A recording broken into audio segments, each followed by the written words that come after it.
can do is just tell the truth and trust in the American people that over time they're going to know what the truth is. Yes, it is time for the truth.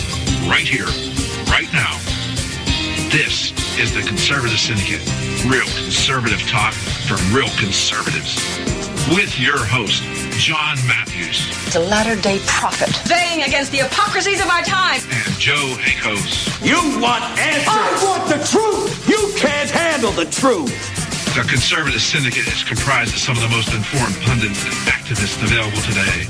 Together, we seek to tear down the imaginary wall, a separation between church and state through education, information, and engagement on the religion of politics and the politics of religion. And now, your host on the globally syndicated Conservative Syndicate, John Matthews and Joe Hakos. Hey, how are we doing out there tonight all across this great land and around the world? It's that time for the Conservative Syndicate coming to you live right now. Coast to coast and around the world, nationally acclaimed, globally syndicated, the Conservative Syndicate. And the Conservative Syndicate has one mission, and that is to tear down the imaginary wall of separation between church and state and just help restore this great republic of ours as one nation under God and everything that entails, American exceptionalism, morality, all the good things that make life worth living. And we're glad to have you with us tonight. I want to bring on immediately here my co-host, Joe Hakos from Dryer Report. How are you doing tonight, Joe? I'm doing just wonderful there, you mad prophet you. So, yes, let's get going. It's a good day. Glad everybody's out there listening. Can't do it without you. Glad you're here. Yeah, there's actually some really good stuff going on out here. I mean, good in the sense of revelation. A lot of revelation going on. In fact, the last couple of weeks, there's been a lot of things going on that have kind of escaped, been flying under the radar because of all the other stuff, all the non-news, which is always carrying the headlines. And we've spent our share of time entertaining some of this stuff, but trying to put it or paint it into the bigger picture. This is something that's just been in the back of my mind now for several months. Everything has to be painted within the big picture. Because when you just start looking at the different brush strokes out there, you can lose sight of what the picture looks like. And you run around, chasing your tail. And as we've been trying to, get across in one way or another, it has affected those of us who brandish the conservative label. Some of us are really beginning to look and sound and act like the other side. And we're trying to bring some sense to all this. And, hey, let's get back. What was it? There was a general back in Vietnam. I don't remember his name, but I remember something when he was asked about military objectives. And he said, you keep the main thing the main thing. And that's what we're trying to do. We're trying to keep the main thing the main thing. And the main thing is that our government is being undermined and our Constitution being circumvented by those we have elected to represent us. And that is going the wayside, and it's becoming more of a one large lobbyist group. And it's happening on both sides of the aisle and even in between. Some of these people that are telling you they're independents and libertarians and stuff, they're falling into that also. It's pretty hard not to get sucked up into the machine known as politics today. So I wanted to start this off with, we've got with us today a couple of guests. We're going to have Michael Smith, author who is a friend of Joe's, and he wrote, I thought, a very telling piece on what's going on with what we call the Trump phenomenon, and we're going to talk about that as soon as we get back from our first break. Michael will be with us. And the other thing, Karen Sigmund from Rage Against the Media will be with us a second hour to do her weekly contribution with us. And I'm not really sure what she's going to be talking about, but I'm sure there's something out there that's gotten under her skin. That's what she does. She watches the media like a hawk, and every day the media gives you something to be pissed off about. So, but I wanted to start out with just a small segment here because this is one of those things flying under the radar. And we've been talking about this on the show, about the fact that whoever the next president is, there's a great possibility that they will appoint 3 to 4 Supreme Court justices. And that will really determine whether we become the rubber-stamped country that FDR started back in the days when he started stacking the court so he could do whatever he wanted, or whether we have something that will actually begin to restore this country and turn it back, back into the direction it's supposed to be going. So, having said that, I want to if you're not aware of this, yesterday, I believe it was yesterday, the day before yesterday, the Senate confirmed as another justice on the Third Circuit Court of Appeals in Minnesota. Her name is Wilhelmina Marie Wright. She's an ultra-liberal judge who believes that owning property is racism.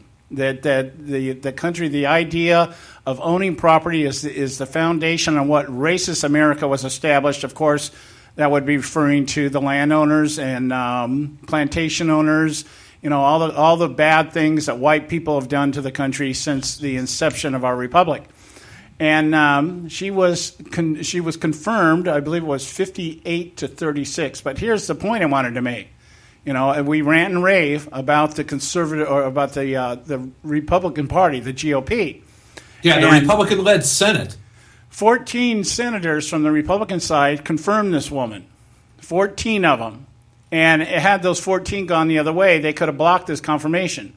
Now, we're talking about appointing a radical leftist judge, very much in the light and vein of people like Ginsburg, Sotomayor, Kagan, people like that.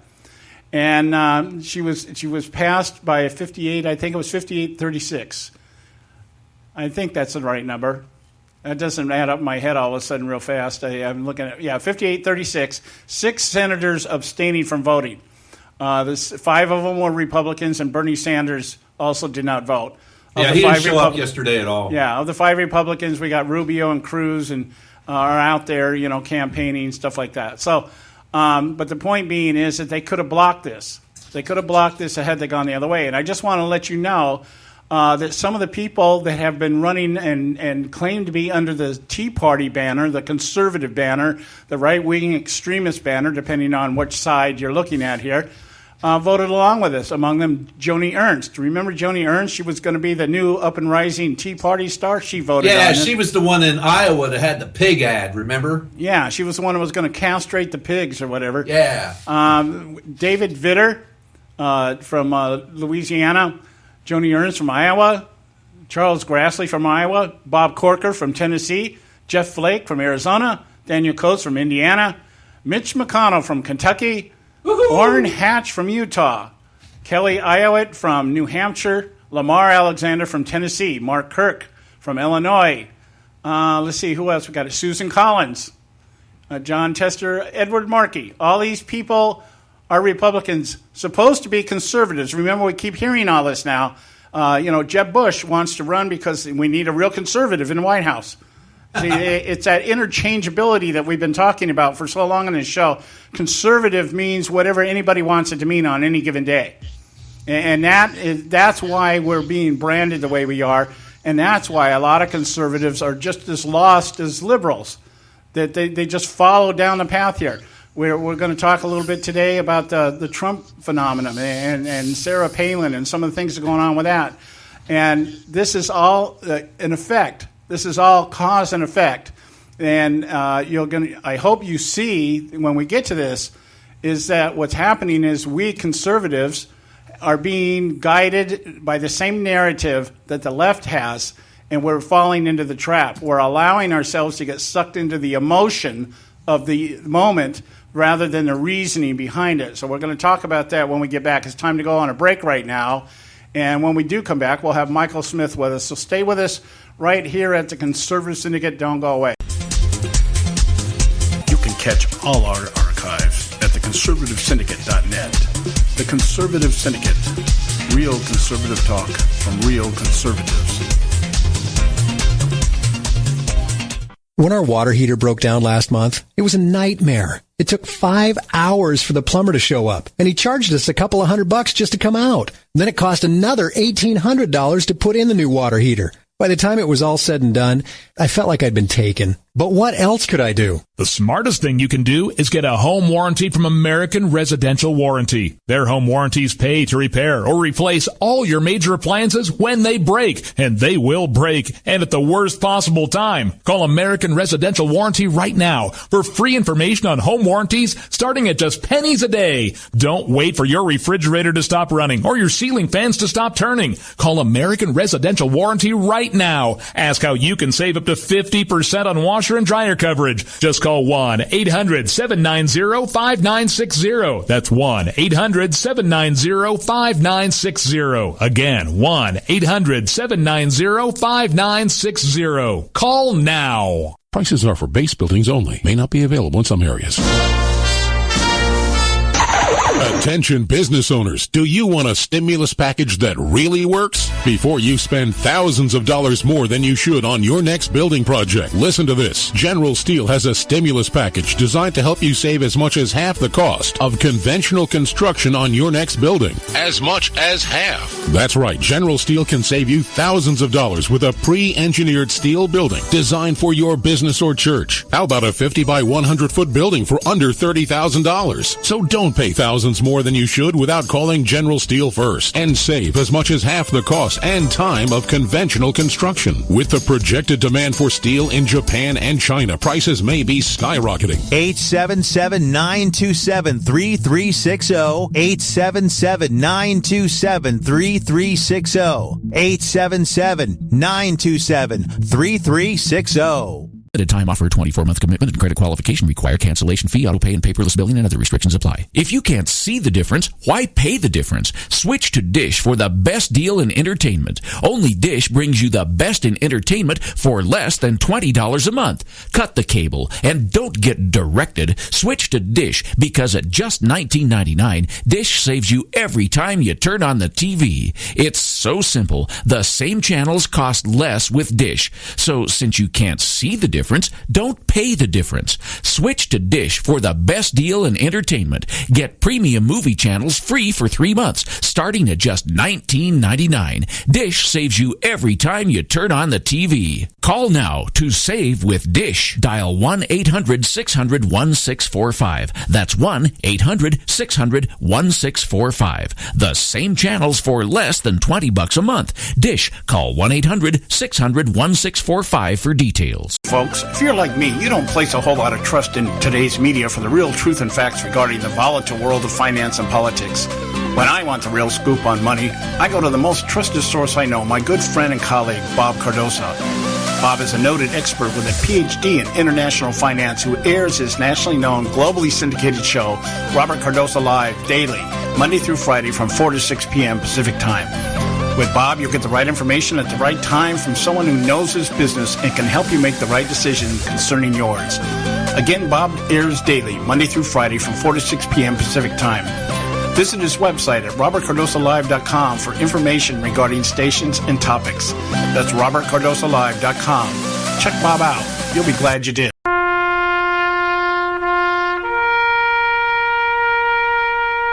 Read something recently worth thinking about. It's the soldier, not the campus organizer, who's given us freedom to demonstrate. It's the soldier, not the reporter, who's given us freedom of the press. It's the soldier, not the poet, who's given us freedom of speech. It's the soldier who serves under the flag, who defends the protesters' right to burn the flag. Isn't it time now to demonstrate that we support our troops? Were it not for the brave, there'd be no land of the free. Fred Thompson's message was brought to you by citizensunited.org.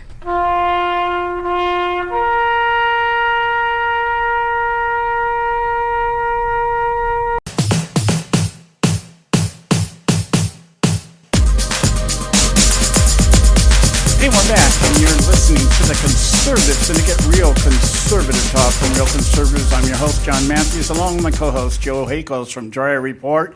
And we have with us right now Michael Smith. Michael Smith is an author and I think a pretty effective blogger. I was reading a piece that he just posted out there in Facebook land on what we refer to on this show as the Trump phenomenon, and I think he calls it Trumpism. And very insightful article, one that I agree with 100%. although I do believe I have somewhat of an explanation as to why we're experiencing this. But we'll talk about that a little bit later. I wanted to give time to Michael to come on and discuss it. And Michael is Joe's friend and guest. So, Joe, you have the con. Hey, thanks, John. Hey, Michael, how you doing, brother? Hey, John, doing okay.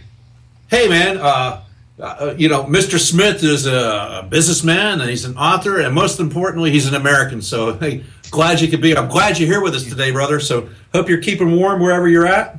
Yeah, thanks, Joe. I'm in sunny but snowy Park City, Utah right now, so it's pretty nice right now. People spend a lot of money to go vacation there, so that's pretty cool, man. They do, and it costs a lot to live here too. Well, I guess that's what it is. So hopefully you're keeping warm, and even though it's sunny, it's probably cold there. Hey, really, like John was saying, I saw your stuff, and it's kind of funny. One of the things we've been talking about. We've been talking about this Trump thing, probably along with everybody else, about just what's going on and everything. I went to his rally. I seen what's going on there, and I saw your piece, and I was like, wow. That's just pretty much what I've been thinking, just a different way of saying it. And if you would, let me go ahead and read this one part. Sure. Just this first paragraph. This Trump phenomenon has really made me, that would be you, question what it means to be a conservative in a GOP world. It opened my eyes to how truly small the classic liberal/conservative segment of the GOP really is. I won't go as far as to call Trump support is progressive, but there's certainly a strong mix of authoritarians, statists, and big government leaning folks who really, really want to win and don't care how that happens. And I thought that was very, very telling, and I think we can see that, and that's the kind of feeling I keep getting from that. Yeah. And so. Well, it is. I mean, I think you guys have it really. I mean, you hit the nail on the head when you talk about it being a phenomenon, because it really is. I mean, it is. He calls it that himself. Yeah, I think he means it in a good way, though. I'm not sure that I mean it that way. It's been amazing to watch, and I've actually chosen Facebook as kind of a platform I've got a blog as well, similar to the Dryer Report, and. Most people know that I cross-post on the Dryer Report periodically as well, but I've used Facebook because it has the ability to give virtually immediate feedback from other people out in the community from all over the place. So you get kind of a cross-section of America when you do that. And I'm a member of a couple of different groups, one with the Wall Street Journal and a couple of other groups that I've posted similar things in. And up until Trump came on the scene, I have had a lot of conversations back and forth with people who I would, based on my definition, would call conservative or classic liberals. Mm-hmm. And when Trump came along, it's almost like I want to win so bad that I'm going to throw all my conservative beliefs out the door. Principle doesn't matter. I finally found a candidate that can win, and I don't really care what he really believes. And that has been the most puzzling thing for me to understand. I mean, I actually can tell you exactly when I became a conservative. It was 50 years ago this Saturday, as a matter of fact. My birthday's on Saturday, and on my 17th birthday, I had a really good friend of mine that was into politics down in Mississippi. Was actually had worked in several campaigns and was a Goldwater supporter, and he actually gave me a copy of William F. Buckley's God and Man at Yale, and I read that book the first day on my birthday, the first day that I had it, and it made so much sense to me that I can trace it. That led me to the Young Americans for Freedom, and then M. Stanton Evans, and I went through the whole process and the Sharon's statement of what a conservative was supposed to be, and it just made so much sense to me that day. I can actually put it down to a day. So it's been 50 years. I turned 57 on Saturday. So, well, happy birthday! Thank you. To read and to listen to Trump, and to listen to the things that he has, what his history really tells you about the guy. There you go. And then to see the kind of support that he's getting from quote unquote conservatives leads me to believe that there's quite a segment of people out there who have called themselves conservatives who are really not very principled at all. Because they're willing to walk away from these things because what's Mr. Trump stand for? Well, yeah, I mean that's a good question because I don't have an answer for that. I get this feedback from people that says, well, I believe in Trump today because he's evolved on these positions. And I told a guy this morning, I said, the problem with evolution is that evolution is a process. It's not a point in time. So what makes you think that Trump has evolved to this point that if he's elected as president, he doesn't keep on evolving or devolving back to what he was before? That's the scary part of this. Yeah, I mean it is. You got people like Sarah Palin who I loved in 2006, 7, and 8, and I just really think she's thrown her principles away for populism. You've got people like Ann Coulter that I just absolutely cannot understand because, up until a few years ago, nobody would have picked Ann Coulter as somebody who would have supported a Trump or a Mitch McConnell or somebody like that, and yet she has. So I got to believe that there's a segment of people out there that want to win so badly, and there's so much against the establishment, the GOP establishment, that they'll support anybody. But to that point, I saw a very interesting comment that Jonah Goldberg made yesterday in an article that he published, basically talking about that. For example, if you look at ancient Rome, you had Christians and you had pagans who opposed the Roman rule, and so if you want to group those two people together, you can actually call them anti-Roman. Well, there couldn't be two more different groups of people. The only thing that united them was their opposition to Rome. Yeah. And I think that's part of the problem that we have right now is that people are so caught up in getting shafted by the GOP establishment that they look at Trump, and this is a guy too that speaks in sound bites. I mean, this is a guy that has a vocabulary of a junior high Twitter, or he tweets on the level of a junior high person. I mean, seriously, if you look at the letters of James Madison or Thomas Jefferson or George Washington and compare that language to Trump, I mean, it's embarrassing. But you got people out there who are so anti-establishment that they're willing to support somebody who is basically, in my mind, a carbon copy of Barack Obama, and he's running exactly the same kind of campaign. And people are just falling for all this stuff. They don't really want to ask the question after the question. I mean, they ask the question. He says, "Yeah, I'm pro-choice now. I'm anti-abortion now. I was pro-choice, but I'm not anymore." But they won't ask that second question of, well, up until 2004, what the heck, Don? I mean, what changed your mind? Well, I had a personal conversion. Well, yeah, okay, but people are taking it all at face value. They hate the establishment so much, and I think I call it in the piece that I wrote. It's classified as wishism or assumism or dreamism because people take the guy's statements at face value and then impute what they believe onto that statement, and that's what they believe. And I just think it's just amazing to me to sit back and watch normal, logical human beings and people that I've talked to for years. I've got friends that I've known for 20 years. That are rabid Trump supporters that I just don't understand, and you can't talk to them about it. Yeah, I've had the same thing happen to me as well, and it's like, okay, I understand what you're saying, but I'm just I'm not really criticizing them or anything. I'm just saying I just want you to kind of think about this, and they're like, "What are you trying to do to me?" I'm like, "Whoa, settle down. I'm not attacking you or anything else. Please stop." I'm just saying, please look. Just look.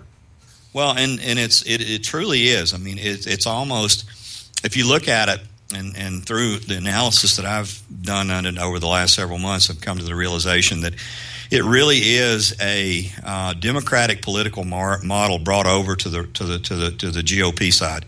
And so when you say what do you mean by that? Yeah. Well, if you look at the Democrats, what they've done and what they've done really well for decades, about 50 years plus, maybe even longer than that, they've been able to take a coalition of disparate groups that all have different aims and different ends, but have a single issue.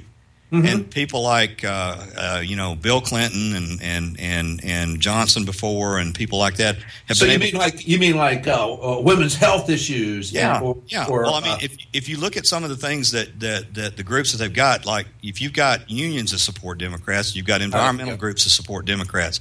But if you look at the issues that matter to environmentalists and to unions, those two things, you can't have them both.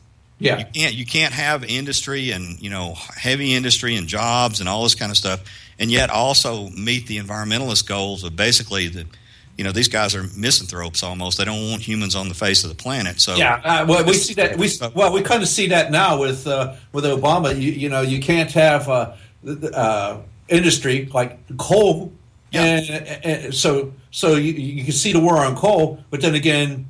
Then you want these people to vote for you. So I kind of get that. Sorry to interrupt, but I just want to get some examples for that. That's actually I'm tending to ramble on, Joe. So just cut me off whenever you get. No, that's okay. But continue with that explanation, though. But what it is they tend to stitch a bunch of disparate groups together. That if those groups ever really recognize that they can't achieve their goals if the goals of the other groups achieved at the same time, it would implode. But what you've got on with Trump right now is I noticed that a bunch of these people that are after Trump are single issue people.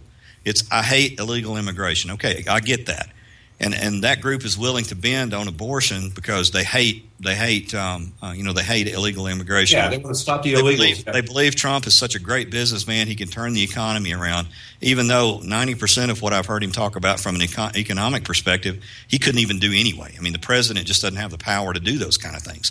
So it just he's been able to take those disparate groups who all believe different things and yet unify them together to make them believe that he's going to give everybody everything, and it's just not going to happen. And that's the same model Obama used when he was elected in the last two cycles, and thank God we've only got it. I mean, it would be our bad luck that in Obama's last year that we actually got an extra day because it's leap year this year, so we're getting punished one more day. But it was his model, and I mean, I actually see Trump as the Obama on the right, and it's just amazing to me that people who are normal, sentient, logical human beings seem to have completely lost their freaking minds over this guy.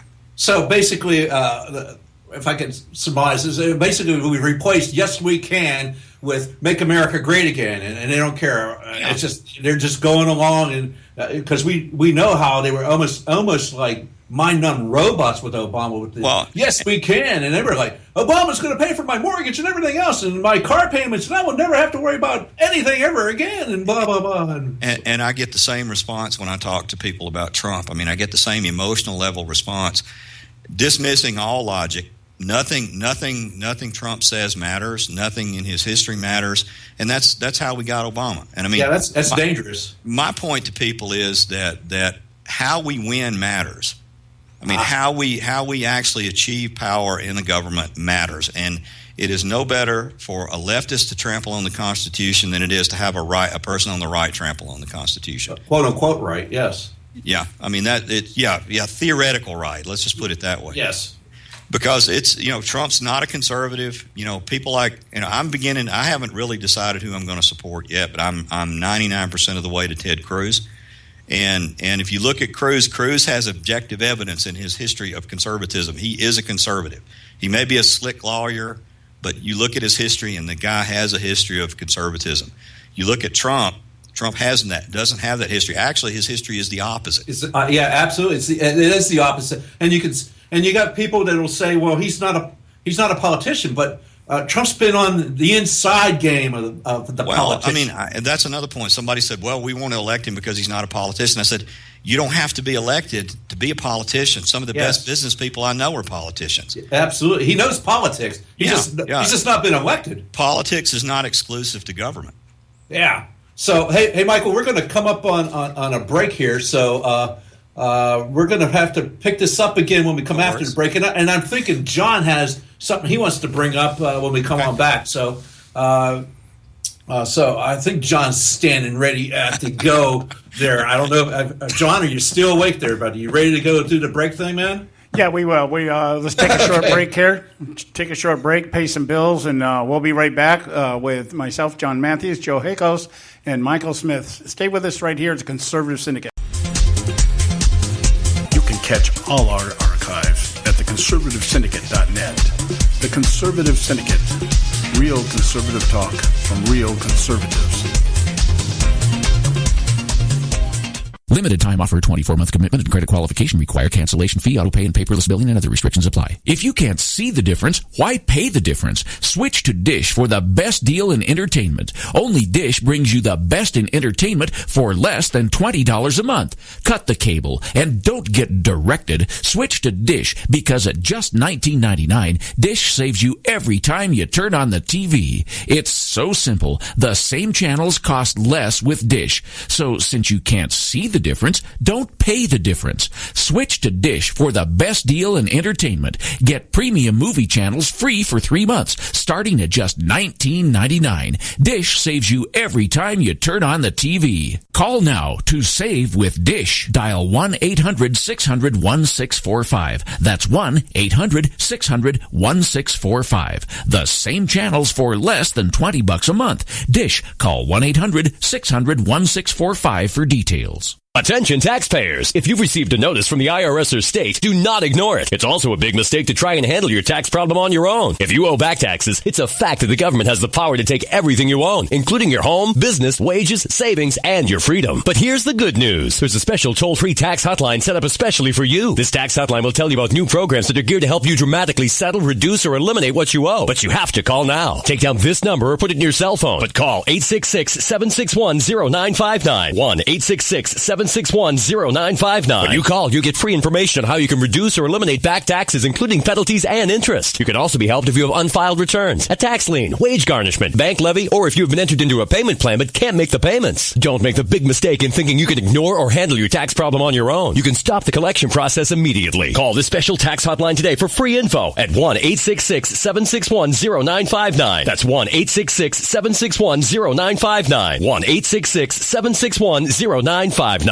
Term life insurance. It can be a powerful way to protect your assets and your family. You work hard to earn and save your money to build a nest egg for the future. Don't let it get wiped out because you didn't plan ahead. Take the time now and make a small investment in $500,000 or more in quality term life insurance. Call the Term Lifeline and let us shop the best companies to give you the lowest rates. We specialize in policies of $500,000 and above. Ask about some of our 10 and 20-year fixed rate plans with guaranteed rates. Call the Term Lifeline right now for your free insurance quote. 800-870-3609. 800-870-3609. You owe it to yourself to protect your family and your assets. Make term life insurance part of that plan. Call the Term Lifeline right now. 800-870-3609. 800-870-3609. Hey folks, if you're like me, you don't place a whole lot of trust in today's media for the real truth and facts regarding the volatile world of finance and politics. When I want the real scoop on money, I go to the most trusted source I know, my good friend and colleague, Bob Cardoso. Bob is a noted expert with a PhD in international finance who airs his nationally known, globally syndicated show, Robert Cardoso Live, daily, Monday through Friday from 4 to 6 p.m. Pacific Time. With Bob, you'll get the right information at the right time from someone who knows his business and can help you make the right decision concerning yours. Again, Bob airs daily, Monday through Friday from 4 to 6 p.m. Pacific Time. Visit his website at robertcardosolive.com for information regarding stations and topics. That's robertcardosolive.com. Check Bob out. You'll be glad you did.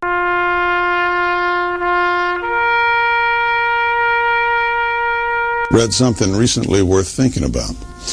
It's the soldier, not the campus organizer, who's given us freedom to demonstrate. It's the soldier, not the reporter, who's given us freedom of the press.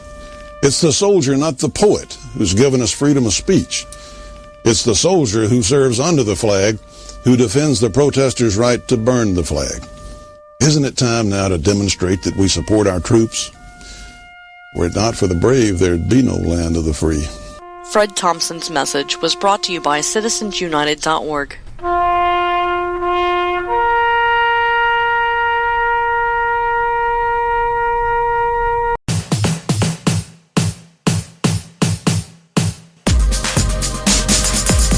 And we're back, and you're listening to the Conservative Syndicate, real conservative Conservative Talk from Real Conservatives. I'm your host, John Matthews, along with my co-host, Joe Hakos from Troy Report.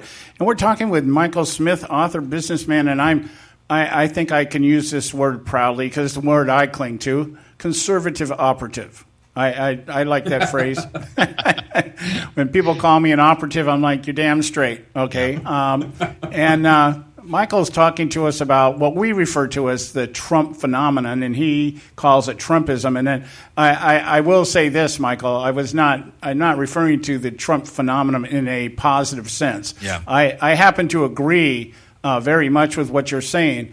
And because of that, I've spent a lot of time thinking this over in my head, because one of the things that seems to have surfaced within this, for lack of a better phrase, evolution into Trumpism or true believism, however we want to put this thing, is the fact how conservatism, a lot of people who have claimed the mantle of conservatism have just so blindly just walked into this thing and just said, oh yeah, this is our guy. And I, if I could, I just want to take a moment to offer my view on this, how I perceive this. If we think about the Tea Party, which was established back in 2010, there was a book written a while back by Steve Rasmussen, the guy that conducts the Rasmussen polls, called Mad as Hell, and it was on the Tea Party. And one of the things he initially recognized about the Tea Party was that it is a populist movement. It is not. You mentioned earlier about the idea that a lot of these people that follow Trump are one-issue type of people, and immigration seems to be the driving issue that's bringing everybody on the Trump train. But we got to remember the Tea Party was formed on a one issue, taxed enough already. It was formed on this one issue of taxation, and it has since splintered off into different factions of its own. You'll have one Tea Party that focuses on abortion, or one Tea Party that's into immigration, one Tea Party maybe still out there trying to salvage the tax system or whatever. And what I have seen happen, because my big beef up until this point was Republicans, operatives, and rhinos who basically would tell me that we need to cave to the liberal progressive narrative in order to win the election. It was, as you put it, it was win at all costs. Let's give up our principles. And I think that's what happened to Ann Coulter when she endorsed McConnell. I saw her down at a rally where she did that. She was put on a hot seat. She came in, and rather than give a speech, she asked questions. Well, the room was full of Tea Party people, and the first thing they nailed her on was McConnell. Why did you endorse this guy? And I call it the Coulter theorem, that if we elect enough rhinos and we get back the majority, that somehow they'll magically transform back into conservatives. That seems to be the idea behind it. And I would just put it to you this way. I don't think it's people that necessarily want Trump as what they want. They just identify with what Trump is saying because they believe that nobody is listening then no more. See, if you have a stance on an issue and nobody's listening to your stance on that issue kind of becomes irrelevant, and you go into this mode of desperation. Please, somebody just listen to what I'm saying. And I think this is what Trump has tapped into. For good or ill, he has recognized what it is, and he has tapped into that.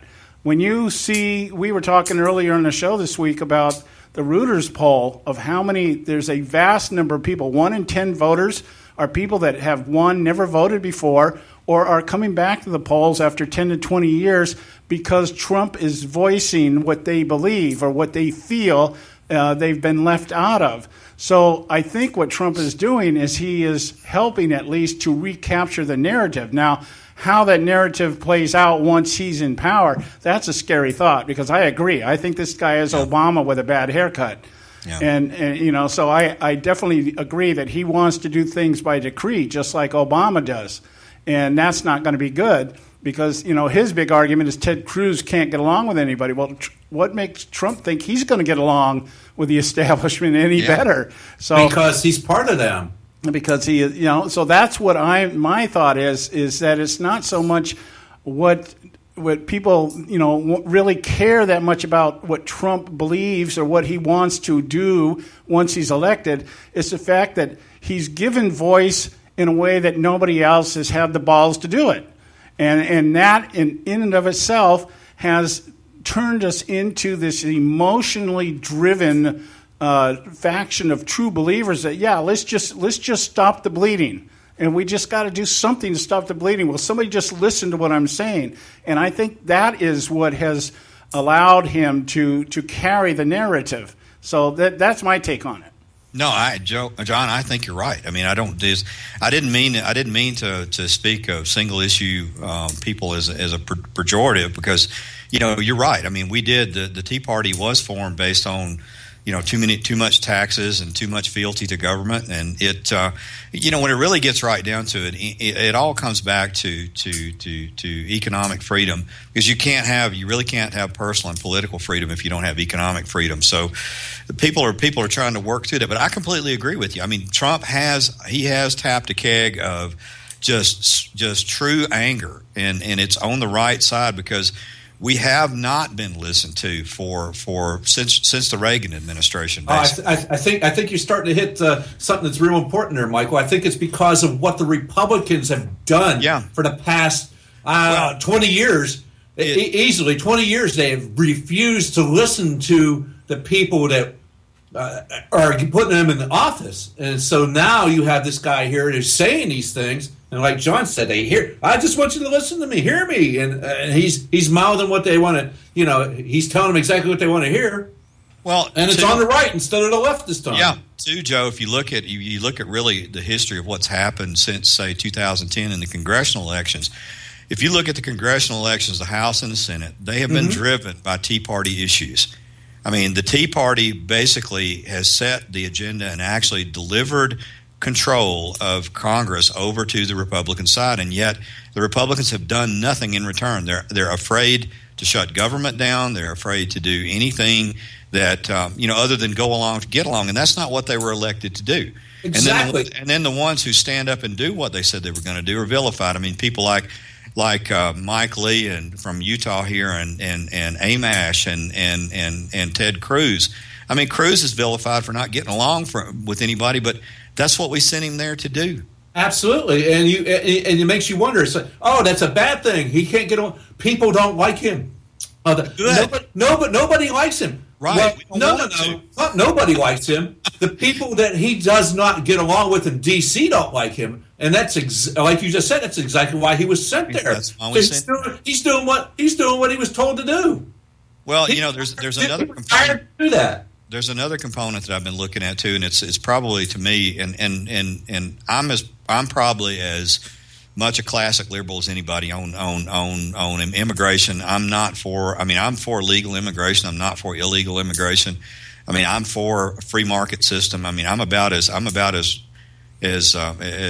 free marketer as you can possibly get. But when you get right into it, the one thing that disturbs me about this, and it's the other parallel that I see with the Obama elections in 2008 and again in 2012, is there's almost a tinge of revenge that's factoring into some of this stuff. I mean, that's what I hated about the Obama election, because it was like, okay, it's our time. We're going to get ours now. And that's what Obama has proceeded to do over the last 8 years or 7 years is to disadvantage his enemies and try to basically hurt people who oppose him.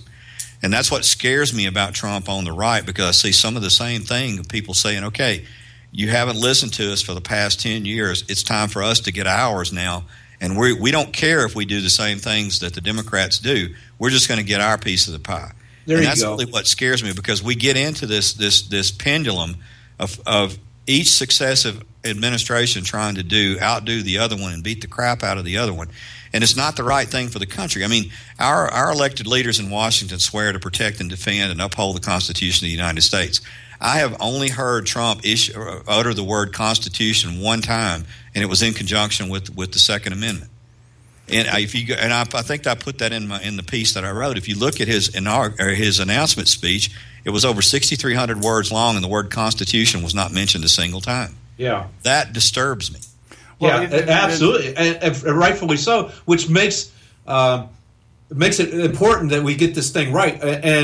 And I got a couple things when we come back. I think we have to go for a break here. So I got a couple things. When we come back from the break, we'll get these things, and we'll finish this thing up, and hopefully we put a little nice tidy bow on it. One really quick point before we go. John made a very good point about Ann Coulter. I mean, I told somebody, and maybe had written this as well. Coulter sees Trump as the tiger that she can ride into the White House, and she wants to turn him into a house cat once he gets there. But tigers don't turn into house cats. That's correct. That's correct. I mean, that's a good point. But then again, my big thing with Coulter has always been she dated Bill Maher. I mean, what's with that? So, anyway, we got to go to a break. When we come back, we'll continue our discussion here in the Conservative Syndicate with Michael Smith. Stay with us. You can catch all our archives at theconservativesyndicate.net. The Conservative Syndicate. Real conservative talk from real conservatives. Term life insurance. It can be a powerful way to protect your assets and your family. You work hard to earn and save your money to build a nest egg for the future. Don't let it get wiped out because you didn't plan ahead. Take the time now and make a small investment in $500,000 or more in quality term life insurance. Call the Term Lifeline and let us shop the best companies to give you the lowest rates. We specialize in policies of $500,000 and above. Ask about some of our 10 and 20-year fixed rate plans with guaranteed rates. Call the Term Lifeline right now for your free insurance quote. 800-870-3609. 800-870-3609. You owe it to yourself to protect your family and your assets. Make term life insurance part of that plan. Call the Term Lifeline right now. 800-870-3609. 800-870-3609. Hey folks, if you're like me, you don't place a whole lot of trust in today's media for the real truth and facts regarding the volatile world of finance and politics. When I want the real scoop on money, I go to the most trusted source I know, my good friend and colleague, Bob Cardoso. Bob is a noted expert with a PhD in international finance who airs his nationally known, globally syndicated show, Robert Cardoso Live, daily, Monday through Friday from 4 to 6 p.m. Pacific Time.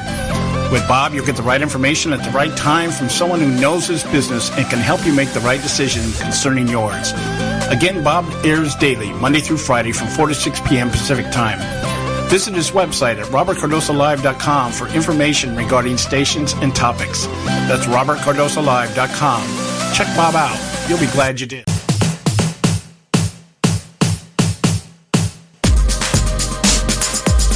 We're back, and you're listening to the Conservative Syndicate, Real Conservative Talk from Real Conservatives. I'm your host, John Matthews. Want to remind you, catch us at our website, theconservativesyndicate.net. If you want to listen to this archive again, you can also now, I announced yesterday, I just will continue to do shameless self-promotion here for the rest of the week. We're now on TuneIn, so you can go to our website, click on the TuneIn icon if you want to listen to it over there.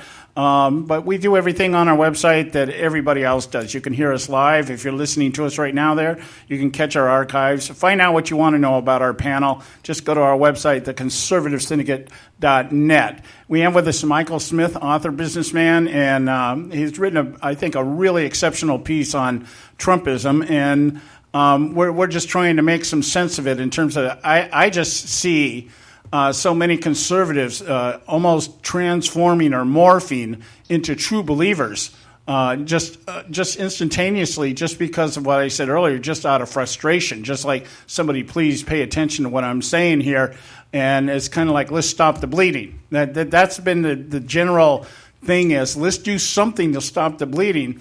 Unfortunately, I don't know, Donald Trump might be walking into the White House with a brand new scalpel. Who knows where we're going to go with that. Well, it might make the disease, might make the cure worse than the disease itself then. One thing we've been talking about, Michael, is the narrative. The person that controls the narrative controls what happens, and that's really, Obama and Trump have both proven this. And what we have here, I think, is an attempt on, or at least in the minds of people, of taking back the narrative. What do you think about that concept? No, I completely agree. I mean, it's it's like the theory of the big lie, the propaganda. If the more you tell it and the louder you tell it, the more it looks like the truth, and that's really where the most disturbing part of it is that you got people who typically have been viewed as people of principle, who are listening to this, and they're not even questioning the narrative to say, does this even make sense? I mean, if you listen to a lot of what Trump says and read what he tweets and all this kind of stuff, I mean, a rational person can take those kind of things and they can actually, for themselves, it takes 10 minutes to go look up things these days. Access to information is as easy as it's ever been, and you can either disprove or prove anything the guy says within a few minutes. But people are not taking the time to do that until we get to a point where people are serious enough about understanding that facts go beyond the narrative. It's very difficult to get them to understand, and that's really the issue with the Trump situation right now. Is people just don't want to hear anything negative about him because you're absolutely right. Yeah. He does control the narrative.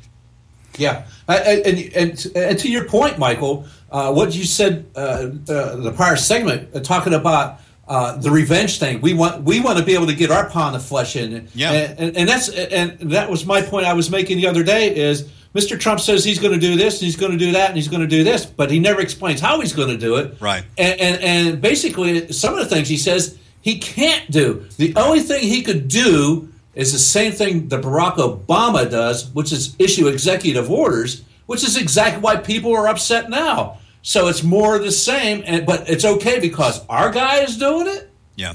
I mean, that's the good point, Joe, and that's the point I've made as well, is it doesn't make it right just because it's our guy that's doing it this time. Well, one of the things that we need to really consider here, this is the revelation to me, is that a lot of people, again, that brandish the conservative mantle and the label and so proudly boast of being conservatives are, for all intents and purposes, just as dumb as any progressive. They don't understand actually what the ideology is about, because a lot of them do base it, as you said earlier, Michael, on this single issue thing. I'm against this, I'm against that, or whatever. And I think the thing, that's why Trump has been able to get away with this, is because nobody on the right is really articulating the conservative message in a fashion that people can really take the time to reason this out and identify with it and go forward that way. Instead, let's just join the crazy guy on the stage calling everybody an ass. Yeah, that's the way it's working. And volume has a lot to do with it too, John. I mean, the thing about it is, if you listen to, there are people out there who articulate conservative values, and again, I'm going to, in full disclosure, I'm leaning towards supporting Cruz. But if you listen to Ted Cruz talk, he does articulate those values, but it's just really hard to get that across above the noise level that Trump creates right now.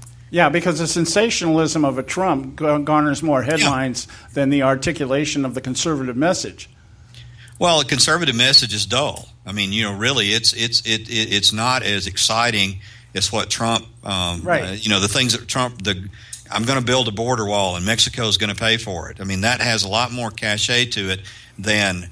I'm going to beef up the border patrol, and we're going to stop people coming across the border. We're going to physically stop them from coming across the border. I mean, he's a flamboyant character, and people have gotten caught up in his persona as opposed to what the substance really is, and that's the most. Yeah. Sounds familiar. Well, yeah. I mean, Trump. Exactly. It's the same model as the Obama phenomenon, but it is. I like to believe up to this point that conservatives and the people on the right. We're really more or less immune to this whole cult of personality thing, but we're proving that we're not. It'd be really nice to think that conservatives are not, but I got a feeling that it's being shown the other way. Also, I understand too, there are a lot of people that aren't conservatives at all that are supporting Donald Trump. Yeah. I've heard union members talk about they're going to vote for Donald Trump because of whatever single issue they have, whether it be immigration. Well, mostly it's immigration because of the job situation. I mean, even today we had Paul Krugman write a editorial in the New York Times saying that Trump is right on the economy. Paul Krugman has not been right on anything in his entire life. I don't think he can spell his name right, but that's exactly right. But it's those kind of things. I mean, and really, honestly, when you look at who gets attacked when they try to point out these things about Trump, I mean, it's not enough. It used to be, you had to be a borderline progressive to be called a Republican in name only. But today, all you have to do is to oppose Trump, and then you're automatically part of the establishment. And it's just absolutely asinine. It's crazy. That's just absolutely crazy talk to have that. Yeah. Well, Mike, we're coming up out of time at the end of us, and I'm going to give you some time so you can tell folks about your works and everything else. But I do want to just close this out with one more line from your piece out there that you put out there, and it goes like this. It goes, "May God have mercy on our souls," and absolutely, brother, may God have mercy on us. We don't get this right, man. So hey, give the folks out there listening some clue how they can find some of your work. So I make it happen, man. I have a blog called the Rio Norte Line. It comes off of it's from Atlas Shrugged, and it really deals with a lot of classic liberal themes. We have several good people that blog on that site. I do spend a little bit of time on the Dry Report. I've got a book that I wrote a couple of years ago, a novel that's available on Amazon. It's called The American Mandarin. I have another book that's coming out that was supposed to come out at the beginning of the year, but we had a little bit of an event where I got contacted by a screenwriter on my first book, and they're looking at the possibility of using that in a movie at some point. They're working through it right now, so I kind of got sidetracked from getting my second book out, working on that. Don't know if that'll ever happen or not. Sometimes they do, sometimes they don't, but you can get the books on Amazon. My second book should be out now, probably in the April time frame. Okay. Cool. Outstanding, brother. I'm sorry. Go ahead, Joe. I was just going to say outstanding. I'm glad to see that it's all working out. And hey, I could see you out there in Hollywood land, just being out there on the set, going, "That's not what I meant to say there." I'm not the traditional Hollywood type, so it would be interesting. I was just Yes, going to say it would. before we sign off with you tonight, Michael, if you'll send me links to all those things you just said, we'll post them up on our website, and that way people will have access to them. So we can help you out that way. Will do, John. I appreciate it. All right. Well, I certainly appreciate having you on. I would like to have on. I hope you and Joe can set times maybe periodically where we could have you come on. I like listening to you. I appreciate it, and I appreciate the opportunity for being on. I travel so much. Joe just has to hit me up and catch me in between plane rides. So I love it. I love being on. So, guys, anytime, man, I really appreciate it. Thanks for the opportunity. All right, my friend. All right, God bless you. We'll talk to you next time around. But make sure you get us those links before you hang up. Just type them in the Skype here, and we'll pick them up. Will do. Okay, Thanks, guys. We're at the top of the hour here. It's time for the Edwards Notebook. We got to pay some bills. And Karen Sigmund has just typed in or checked in with me, so she'll be with us in the second hour here from Rage Against the Media. Stay with us. We've got a lot more for you. We'll be right back. When President Obama addresses the American people, you gotta wonder, what in the world is he thinking? Hello, I'm Ron Edwards. On today's page from the Edwards Notebook, President Obama stated that the ISIS Muslim terrorists are riding around in pickup trucks and are no threat to America's existence.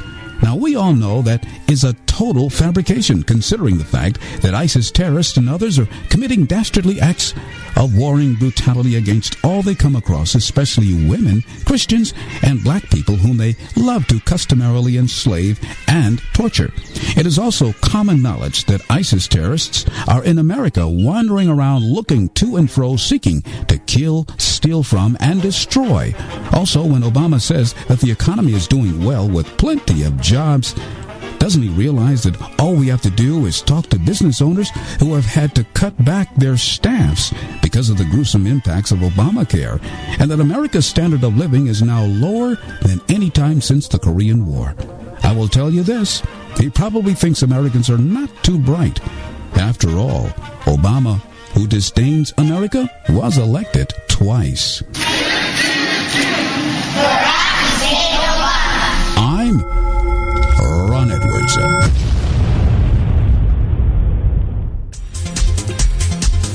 You can catch all our archives at theconservativesyndicate.net. The Conservative Syndicate. Real conservative talk from real conservatives. Limited time offer, 24-month commitment and credit qualification require. Cancellation fee, auto pay, and paperless billing and other restrictions apply. If you can't see the difference, why pay the difference? Switch to Dish for the best deal in entertainment. Only Dish brings you the best in entertainment for less than $20 a month. Cut the cable and don't get directed. Switch to Dish because at just $19.99, Dish saves you every time you turn on the TV. It's so simple. The same channels cost less with Dish. So since you can't see the difference, don't pay the difference. Switch to Dish for the best deal in entertainment. Get premium movie channels free for 3 months, starting at just $19.99. Dish saves you every time you turn on the TV. Call now to save with Dish. Dial 1-800-600-1645. That's 1-800-600-1645. The same channels for less than $20 a month. Dish. Call 1-800-600-1645 for details. Attention taxpayers! If you've received a notice from the IRS or state, do not ignore it. It's also a big mistake to try and handle your tax problem on your own. If you owe back taxes, it's a fact that the government has the power to take everything you own, including your home, business, wages, savings, and your freedom. But here's the good news. There's a special toll-free tax hotline set up especially for you. This tax hotline will tell you about new programs that are geared to help you dramatically settle, reduce, or eliminate what you owe. But you have to call now. Take down this number or put it in your cell phone. But call 866-761-0959. 1-866-761-0959. When you call, you get free information on how you can reduce or eliminate back taxes, including penalties and interest. You can also be helped if you have unfiled returns, a tax lien, wage garnishment, bank levy, or if you've been entered into a payment plan but can't make the payments. Don't make the big mistake in thinking you can ignore or handle your tax problem on your own. You can stop the collection process immediately. Call this special tax hotline today for free info at 1-866-761-0959. That's 1-866-761-0959. 1-866-761-0959. Prices are for base buildings only. May not be available in some areas. Attention business owners, do you want a stimulus package that really works? Before you spend thousands of dollars more than you should on your next building project, listen to this. General Steel has a stimulus package designed to help you save as much as half the cost of conventional construction on your next building. As much as half. That's right. General Steel can save you thousands of dollars with a pre-engineered steel building designed for your business or church. How about a 50 by 100 foot building for under $30,000? So don't pay thousands more than you should without calling General Steel first and save as much as half the cost and time of conventional construction. With the projected demand for steel in Japan and China, prices may be skyrocketing. 877-927-3360. 877-927-3360. 877-927-3360. Attention taxpayers! If you've received a notice from the IRS or state, do not ignore it. It's also a big mistake to try and handle your tax problem on your own. If you owe back taxes, it's a fact that the government has the power to take everything you own, including your home, business, wages, savings, and your freedom. But here's the good news. There's a special toll-free tax hotline set up especially for you. This tax hotline will tell you about new programs that are geared to help you dramatically settle, reduce, or eliminate what you owe. But you have to call now. Take down this number or put it in your cell phone. But call 866-761-0959. 1-866-761-0959. When you call, you get free information on how you can reduce or eliminate back taxes, including penalties and interest. You can also be helped if you have unfiled returns, a tax lien, wage garnishment, bank levy, or if you've been entered into a payment plan but can't make the payments. Don't make the big mistake in thinking you can ignore or handle your tax problem on your own. You can stop the collection process immediately. Call this special tax hotline today for free info at 1-866-761-0959. That's 1-866-761-0959. 1-866-761-0959.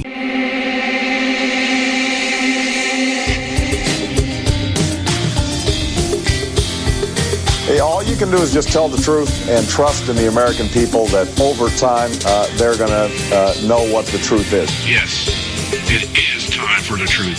Right here, right now. This is the Conservative Syndicate. Real conservative talk from real conservatives. With your host, John Matthews. The latter-day prophet. Baying against the hypocrisies of our time. And Joe Akos. You want answers. I want the truth. You can't handle the truth. The Conservative Syndicate is comprised of some of the most informed pundits and activists available today. Together, we seek to tear down the imaginary wall, a separation between church and state through education, information, and engagement on the religion of politics and the politics of religion. And now, your hosts on the globally syndicated Conservative Syndicate, John Matthews and Joe Hakos. We're back, and this is hour two of the Conservative Syndicate, and we're glad you took the time to join us tonight. And I am your host, John Matthews, along with my co-host, Joe Hakos from Droid Report. I got to say that was a very enlightening interview, very refreshing, just to be able to have a talk amongst friends kind of thing, people that think alike, and not have it all distracted with all the mumbo jumbo out there.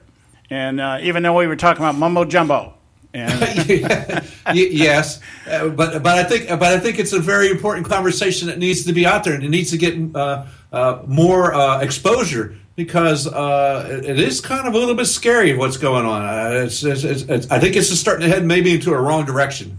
Yeah, and I was thinking as we were having this discussion and listening to Michael, to our detriment, we've had there were too many candidates this time around. Because if we had been, let's say if we'd had the advantage of like the Democrats, and not that the Democrats are saying anything worth listening to, but, I think at their max they had like 5 candidates and 2 of them died out like really quick. If we had that 5 or 6... You should not say that when Hillary Clinton's involved, though. I'm sorry? You should never say anything like that when Hillary Clinton's involved. Because people actually do die. My point being that if we'd had just 5 to 6 candidates at the beginning of this thing, there would have been more time, I think, allotted to some degree, because I agree. You brought it up a couple of times, and I think the big danger that we have here is that nobody really knows how Trump is going to do what he says he's going to do. Right now, everybody's just taking him at his word, and that's the problem we had with Barack Obama. Is everybody just took this guy at his word? He was going to be transparent. He was going to unite. He was going to change Washington. He was going to come in there and just rock the house, and never did really have to explain how he was going to do it. Everybody just jumped on let's the hope and change bandwagon. And it's really what Obama or what Trump is pandering right now is the same thing, a hope and change campaign, just labeled as something else. Yeah, just make America great again. Yeah. But we do have time, John. We still haven't cast any ballots yet. So, hey, things can happen. I've seen it before. We've seen this before. Just the last time, Santorum at this time was at like 4%. And he ends up winning Iowa. Yeah. So things can happen, John. Don't lose faith here. There is time, but this is a conversation we must have, though. Let's say we're about a week and a half away from our first primary, right? It's like 11 days. Yeah, okay. And we're talking about in real quick, bang, bang, bang, bang. We're going to have like 4 states, okay?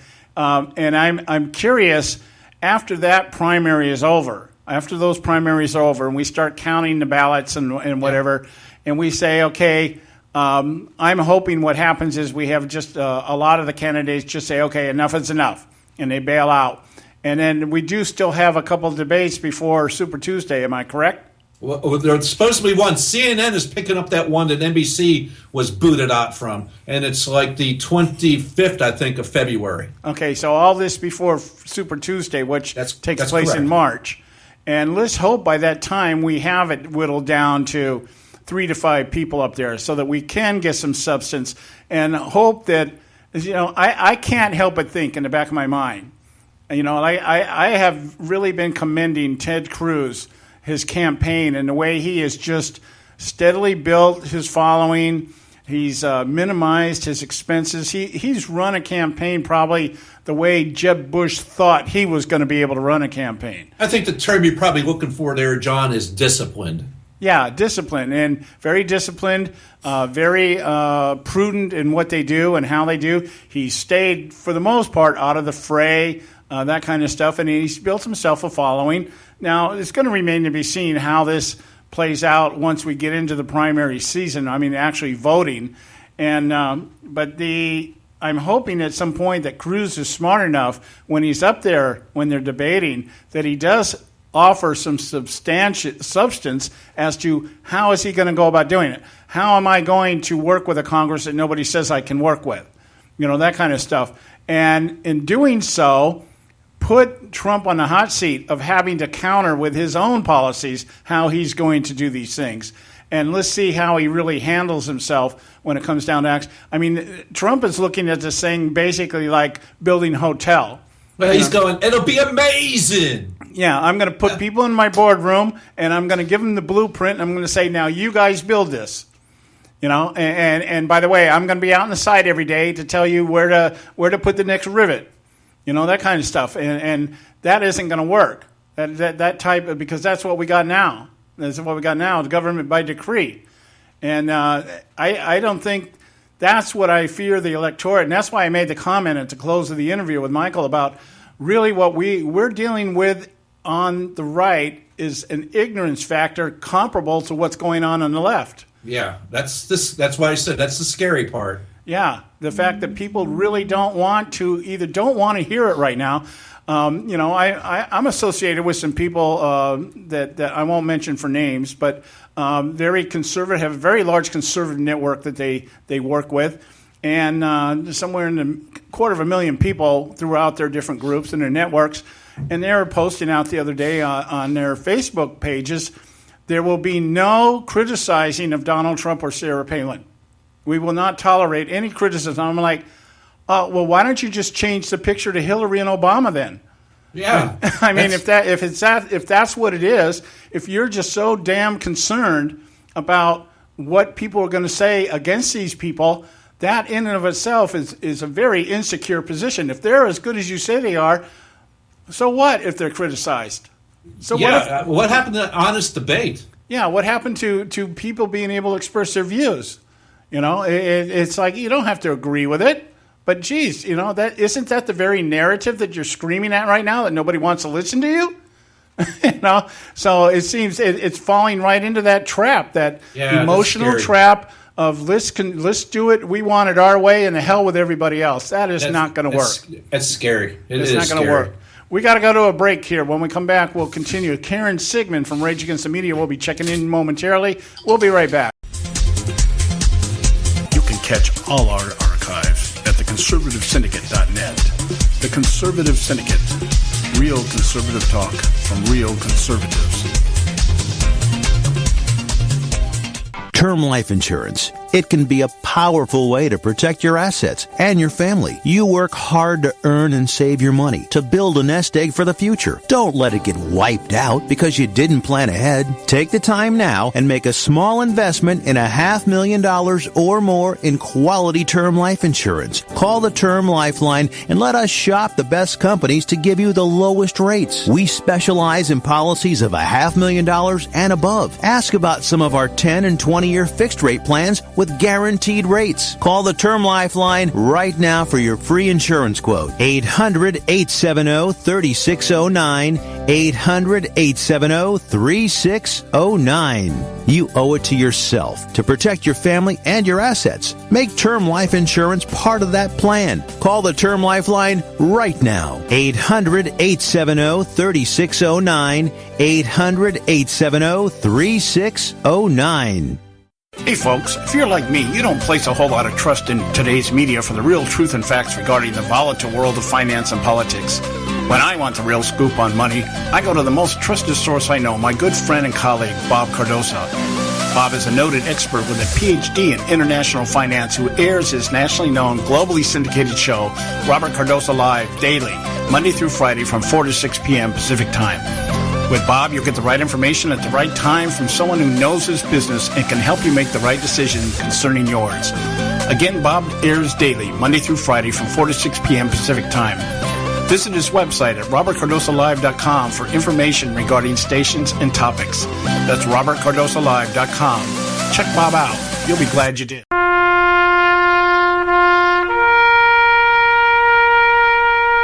Read something recently worth thinking about. It's the soldier, not the campus organizer, who's given us freedom to demonstrate. It's the soldier, not the reporter, who's given us freedom of the press. It's the soldier, not the poet, who's given us freedom of speech. It's the soldier who serves under the flag, who defends the protesters' right to burn the flag.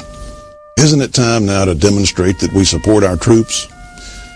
Were it not for the brave, there'd be no land of the free. Fred Thompson's message was brought to you by citizensunited.org. And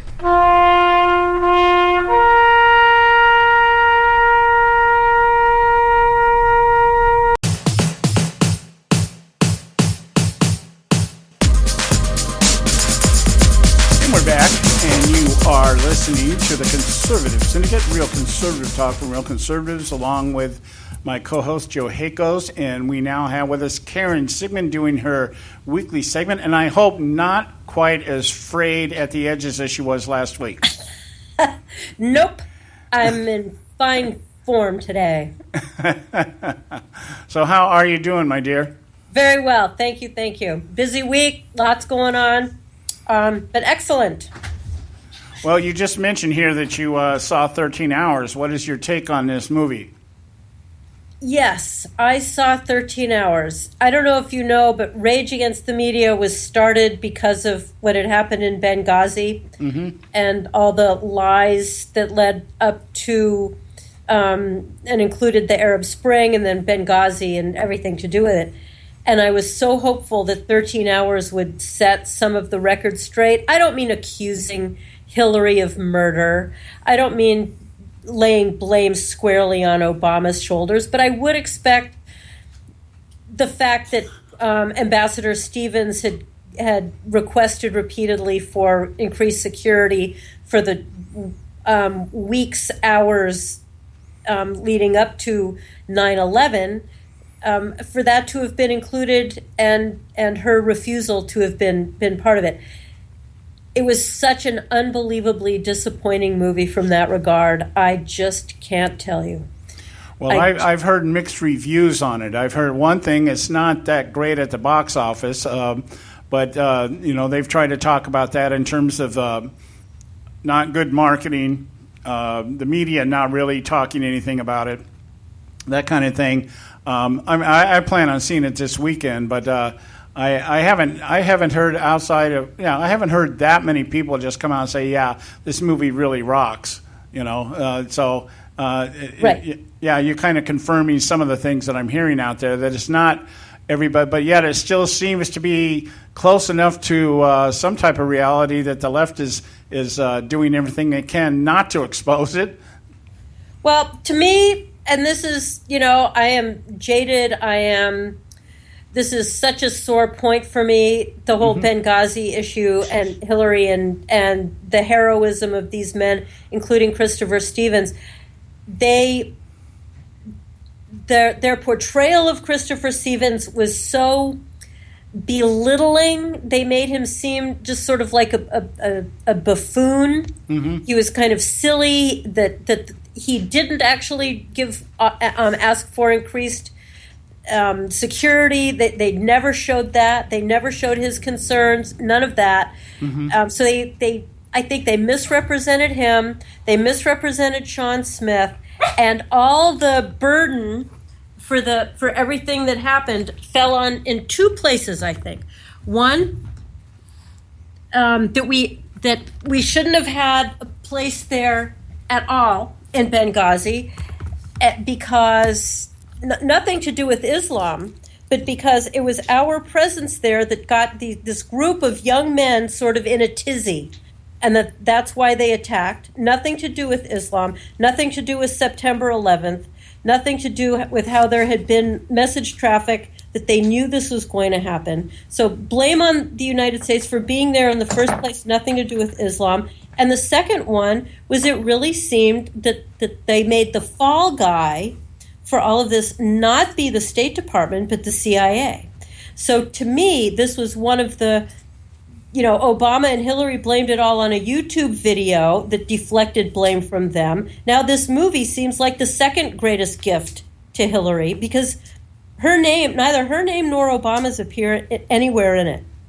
Right. And again, not that they had to be accused, but there at least some of the role that we know that they played had to be included. Otherwise, you walk out of that movie being angry at the CIA, being angry at the U.S. for being there at all, that it's our fault that this group of young men attacked. Nothing to do with Islam, nothing to do with the State Department, nothing to do with the White House, nothing to do with the potential gun running. I get that that would be sort of iffy, but you don't walk out with the outrage where it belongs. You walk out with outrage directed someplace else. So why the left is concerned about this for Hillary is beyond me, because this is it makes all the hearings seem like the waste of time that the Democrats have painted them to be. Okay, now let me ask you a leading question here. You just said something there about the CIA being made the fall people. Yep. And when we look at what's going on here, we've been talking over the last couple of days. Spent a lot of time on it yesterday. Hillary's email situation with the FBI, and one of the things that is becoming, I think, rather obvious here is that one or two things are going to come down the pipe here. Either Hillary Clinton is going to walk away with shining, or the FBI is going to walk away looking like they're corrupt. One of these two things are going to happen. And, you would think that in light of something like this, that the CIA, I remember watching this documentary on Showtime called The CIA and the Crosshairs.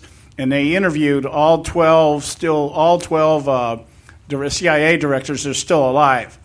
And one thing that was very apparent from at least the last 3 or 4 is that the CIA has been used to politicize the failure of intelligence gathering and what's going on over in the Middle East right now. It's the CIA seems to be the first group that people that everybody wants to point at when something goes wrong, rather than the people passing down policy. And so I would think maybe something like this would magnify that this thing with Hillary Clinton. If the FBI does not at least recommend indictment or something and hand it over to the Department of Justice, then they basically, for all intents and purposes, are going to lose any credibility they have as being above the board. Right. Yeah. I think you're spot on, and it will be very interesting, obviously, to see what happens with Hillary versus the FBI. But things like proactive. Using the CIA and the FBI as potential fall guys, it's very interesting, the interplay. Speaking of the whole FBI thing and the unbelievable news that came out yesterday about Hillary's emails, not a word of these things on the mainstream media websites. Shocking, I know. Yeah. Well, I want to share this with you. I shared this with Joe before the show started today, and I want to share it with you. I want to get your take on this. We have enough time that we can do this.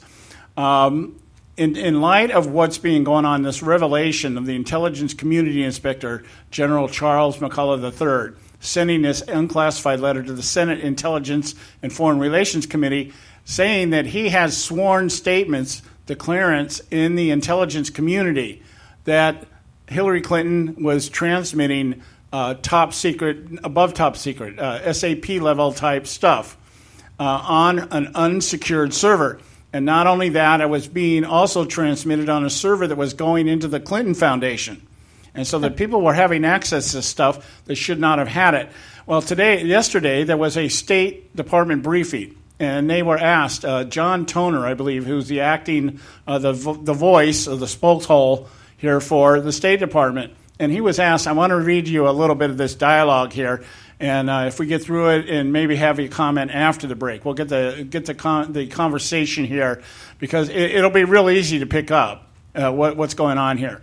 Joe and I were kind of busting a gut here before the show when I was reading this to him. Anyway, the question comes out. He says, he asked the question, last week Intelligence Community Inspector General Charles McCullough sent an unclassified letter to the Senate Intelligence and Foreign Relations Committee chairman. He also sent a carbon copy to the Inspector General of the State Department.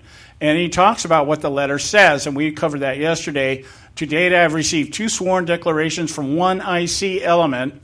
These declarations cover several dozen emails containing classified information. And the classified information determined by the IC element to be confidential, secret, and top secret SAP levels. According to the declarant, these documents contain information derived from classified IC element sources.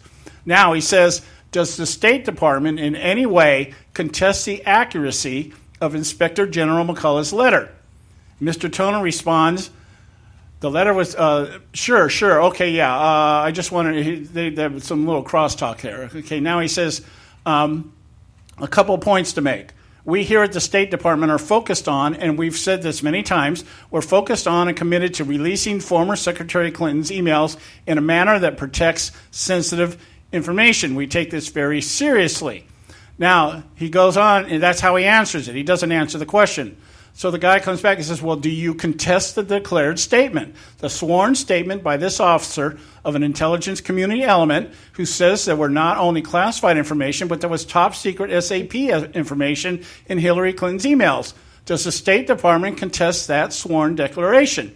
Mr. Toner, I don't want to speak to allegations that the ICIG are making. So the questioner asks, do you think they're allegations and not facts? Right. Mr. Toner says, no, I'm not saying that. Oh. Okay, now he just said that, but he says, no, I'm not saying that. Okay? He says, we're in the process of redacting or upgrading or classifying them as necessary for public release. The State Department, the guy comes back and says, the State Department does not contest the accuracy of the Inspector General's letter. The State Department is saying there isn't something in there they disagree with. And he says, well, we'll ultimately determine the classification of these emails. And so the questioner says, well, I want to clarify something. Is the State Department simply saying that this person's sworn declaration about the classification of these materials may not be correct? Mr. Toner says, we're going to look at that among these emails, what must be upgraded or classified going forward. Question. But the letter says derived from classified IC element sources. Is the State Department contending that this information, which came from a person who was sworn? And he says, no, I'm not saying that. We're looking into this. He goes on to say, okay, are you saying that the State Department does not agree with this IC element? Mr. Toner, well, I'm just saying. All I'm saying is we're continuing the process. Okay? Question. But it says that the IC element is coordinated with the state to determine how these documents should be properly treated. So this element, they're coordinating with you. So the State Department may not agree with a sworn, under oath declaration of this element of the U.S. intelligence community that this information was classified and derived from IC sources. Again, Mr. Toner, I'm just going to leave it where you left it, or I'm going to leave it where I left it before. It goes on and on. He never answers the question, and he never even acknowledges what the State Department's position on it is, other than we're in the process of classifying these emails as to whether they were classified or not. And the questioner is saying, but you already have somebody there working with you telling us that they are classified. Unbelievable. And where's the State Department stand on that? And he says he won't give a stance. So right. There's no doubt in my mind that this hee-haw back and forth, we're not going to answer anything, indicates that one or two things are going on here. Either they've been directed not to reveal this stuff, or looking for a scapegoat. Right. Because somebody in the State Department, their head's going to roll. If it's not Clinton, if there is no indictment on Clinton, somebody in the State Department has to take the rap for this. Yes. But this is the tap dancing before they figured it all out. So that tells me that there is much more to this. I mean, when you've got the intelligence community... They know exactly what's going on. Yeah. They just haven't figured out how to contend with it quite yet. Exactly. That's my point. They have not figured out how they're going to...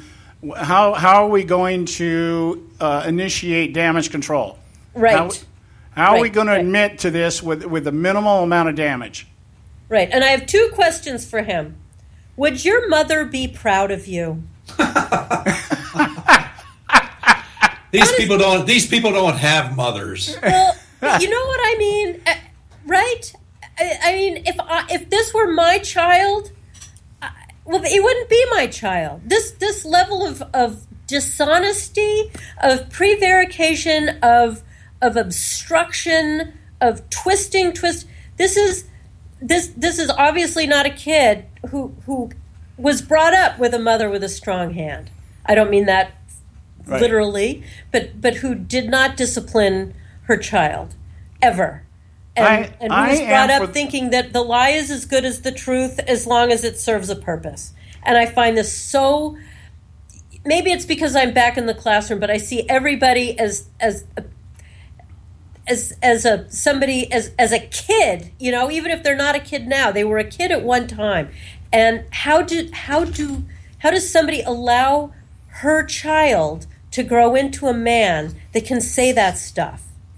For the life of me, the big question to me when I talk about all this stuff all the time and I read it all the time and I listen to it all the time, how depraved do you have to be able to lie, to be able to smear, to be able to detract and deflect, and not feel any sense of wrongdoing? Right. Zero sense of ethics and morality has been instilled in this person. But most of them on the other side are like that. You know my saying, if the truth were relevant to the left, there would be no left. Mm-hmm. And this is all part of that. Yeah. How can it be that so many of our fellow citizens have zero regard for the truth, either when they hear it or when they speak it? Yeah. It's so completely irrelevant. My other question for this person would be, how would you feel if you heard somebody else talking the way you're talking, but to protect a Republican? Right. Yeah. Yeah. Oh, yeah. That goes without a doubt. Let's finish that, or let's talk about that when we get back here. We got to go to a break. We've got Karen Sigmund from Rage Against the Media. I'm your host, John Matthews, along with Joe Hakels. Stay with us right here at the Conservative Syndicate. Right now, it's time for Moments of Madness. Hey, on Moments of Madness.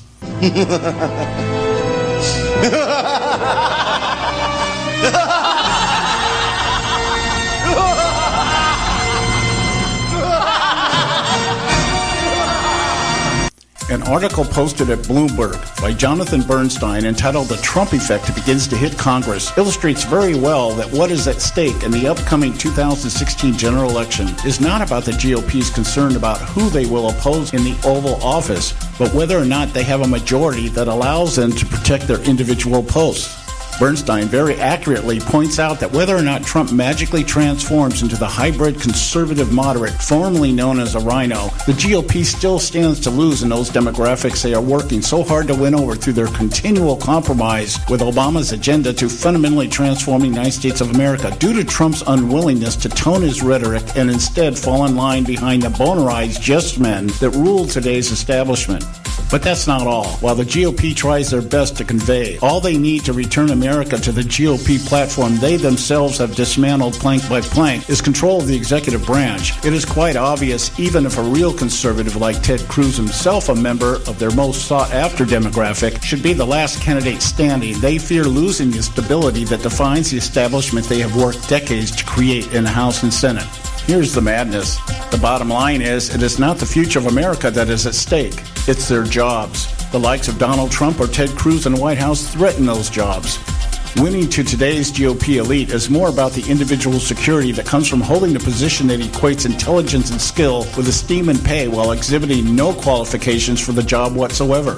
We know this because the current list of establishment elites seeking the White House remain at the bottom of the pond with popularity numbers between 0 and 3%. Yet they are still the ones the media flock to and the left exhorts when upper-tier candidates like Trump or Cruz comment on the weather in hope of rising from the bottom to the top of the cesspool they thrive in. When the best you can do is whine about today's political landscape while at the same time lamenting that which once was, who cares what John Kasich thinks about legislative reform? When the best you can refer to is a past that fades like a Clinton scandal, who cares if Jeb Bush tells you he can fix what he and his family helped break? When you do not even have a number that registers on the scale, who cares what Lindsey Graham believes is good foreign policy? In fact, who cares what Graham thinks about anything except maybe his choice of wine? It remains to be seen whether or not the GOP knocks over the chessboard by forcing a brokered convention next year in hope of getting their choice on the ballot, because they know they are about to lose to the new kid in the class. But one thing is certain. Regardless of how the rules are changed, everyone knows who the brats are, and everyone knows class is about to be dismissed. Maybe, just maybe then, these elites can take the position they are most qualified for, janitor sweeping the floors of the halls of Congress. This is John Matthews for Moments of Madness. You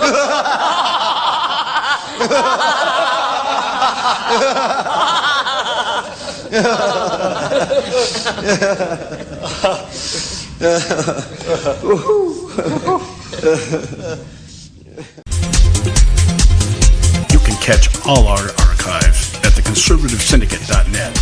The Conservative Syndicate. Real conservative talk from real conservatives. When our water heater broke down last month, it was a nightmare. It took 5 hours for the plumber to show up, and he charged us a couple of $100 just to come out. Then it cost another $1,800 to put in the new water heater. By the time it was all said and done, I felt like I'd been taken. But what else could I do? The smartest thing you can do is get a home warranty from American Residential Warranty. Their home warranties pay to repair or replace all your major appliances when they break, and they will break, and at the worst possible time. Call American Residential Warranty right now for free information on home warranties starting at just pennies a day. Don't wait for your refrigerator to stop running or your ceiling fans to stop turning. Call American Residential Warranty right now. Ask how you can save up to 50% on washer and dryer coverage. Just call 1-800-790-5960. That's 1-800-790-5960. Again, 1-800-790-5960. Call now. Prices are for base buildings only. May not be available in some areas.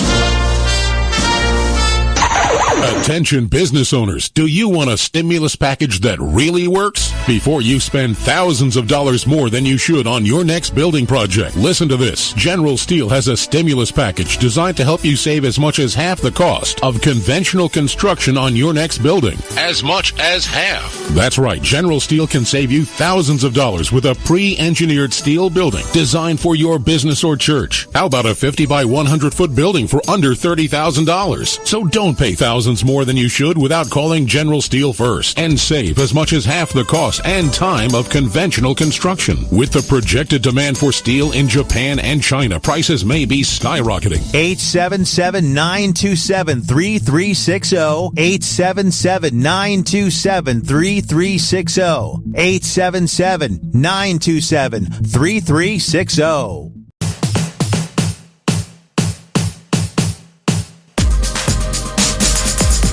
Okay, hey, we're back. You're listening to the Conservative Syndicate. We want to remind you, visit our website, theconservativesyndicate.net. You can pick up this show, any of our shows, find out whatever you want to know about our great Conservative Syndicate panel, of which we have with us right now our senior Tea Party. Well, I'm not going to say that.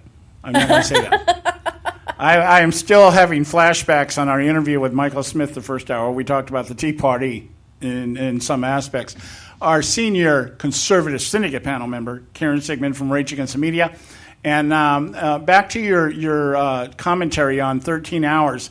And you had something that took place. Was this relative to your students? Yeah, well, yes, I did. Interestingly, at the school where I teach, there is now they've formed a club, a political club, and one of the first undertakings of the club was they went as a group to see 13 Hours. And when I heard this, I was so excited because actually this political club is painting itself as conservative, which is quite remarkable. And I will, as I learn more, I will let you know. So they went to see 13 Hours, and I was so excited because now there's going to be this cadre of kids, at least some, who are aware of what's going on, and a little bit of the excitement about Hillary is not that they're particularly excited, but at least they'll be more aware of what goes on. I talked to a couple of them, and after having seen the movie, and their response was, basically what my concern had been, that it's painted as just a bunch of crazy guys who did this to the embassy. And one of the students said this, at the end, all the terrorists are massacred outside there. Of course, some of our guys are killed too. And there's the women folk, the Benghazi women folk, are walking around mourning their dead. And which to some of us, sort of rubs us the wrong way. Well, it's not wrong of them to mourn their dead, but these are the guys who attacked our embassy in cold blood, right? Mm-hmm. So one of my students said, what I really liked about the movie is at least they showed both sides.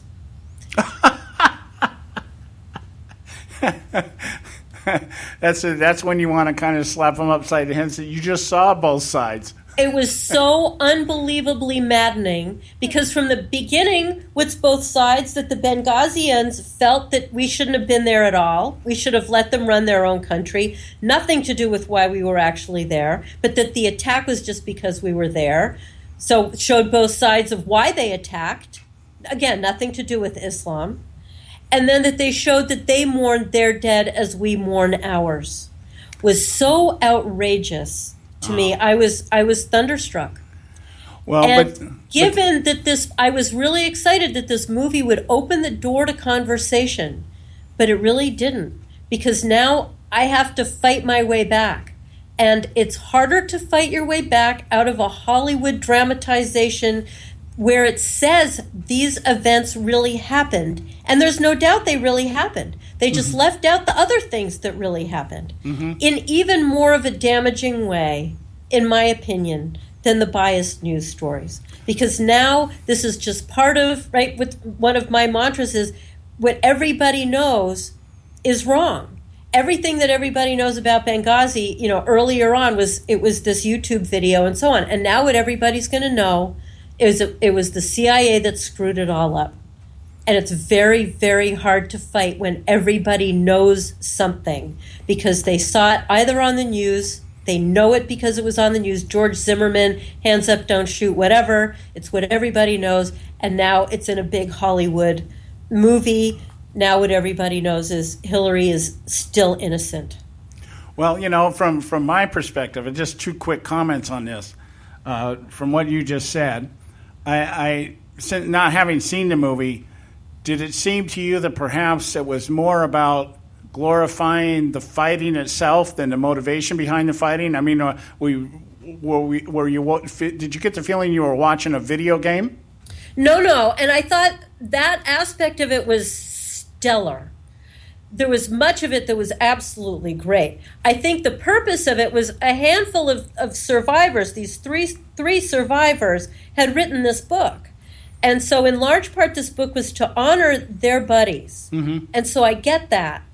And at the end, it said at the end, it was dedicated to Tyrone Woods and Glenn Doherty, who, by the way, were only two of the four. Right. So the other two, it wasn't dedicated to Ambassador Stevens and Sean Smith. As I said before, Ambassador Stevens was treated as this sort of buffoon whose presence there, that he had requested silly security. Part of it was his fault. And Sean Smith was such a nothing, sort of a pathetic little character. So it was, not, I wouldn't say to glorify it, but it certainly was to honor their friends and the people who fought so heroically. And who fought so heroically with no assistance. They had pleaded for help and didn't get it. Of course, it looked like they only pleaded for help to the CIA, who wanted to go in to help but were told not to. And this part I believe was the CIA. They said we've got to go over to the outpost, and they were told not to, and finally they did.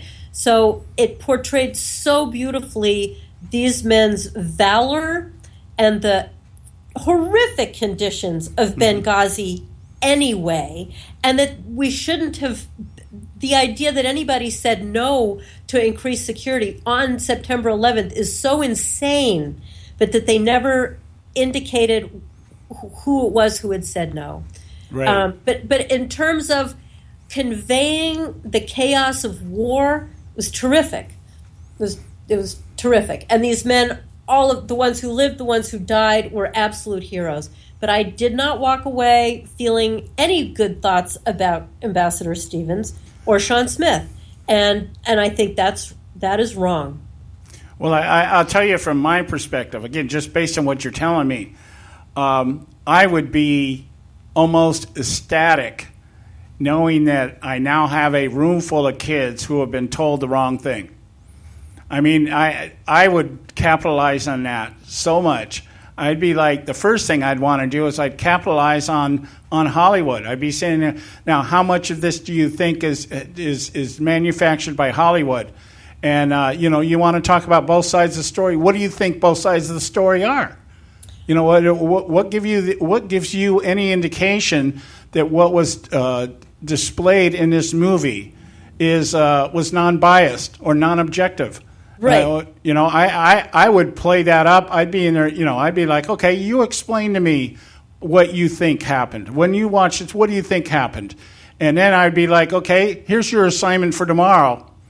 You need to do some research on this and find out what actually happened and come back and tell me. I mean, I would look at it as a teaching moment. I would. Well, right. And yes. And every day I have teachable moments. Unfortunately, it's not any one of my classes, but they meet again tomorrow. Uh-huh. And tomorrow I will have that conversation with the club, even though I'm not associated with the club. Just try to keep me out. Yeah. But yes. But really, it's not so much that as with much of the media bias, it's not so much that what they said was wrong.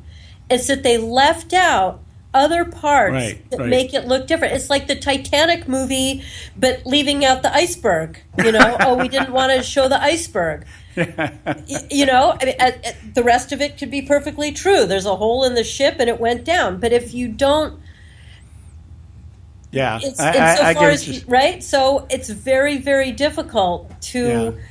I know it is, but I will and I do. It is what I do. It's what I do every day. Yeah, I know, and I know you're good at it. And it's just, I look at moments like that. I love it. I love it when I say something in front of my church. And you see the eyes roll and people, their heads start going like bobblehead dolls. What did you say? What did you say? My head's going to explode. Yep. And I'm like, now I'm going to tell you why I said what I said, that kind of thing. So we got to go to break. When we come back, we'll continue our conversation here with Karen Sigmund from Rage Against the Media. Don't go away. We'll be right back. Catch all our archives at theconservativesyndicate.net. The Conservative Syndicate. Real conservative talk from real conservatives.